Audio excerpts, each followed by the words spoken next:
Homemade remedy for cold and cough. Take 1 tablespoon of pure honey. Make sure that organic honey will be added.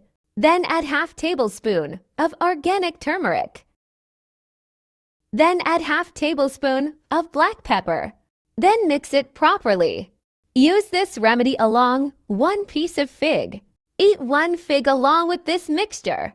Take this remedy at night before going to bed. Subscribe to my channel for more.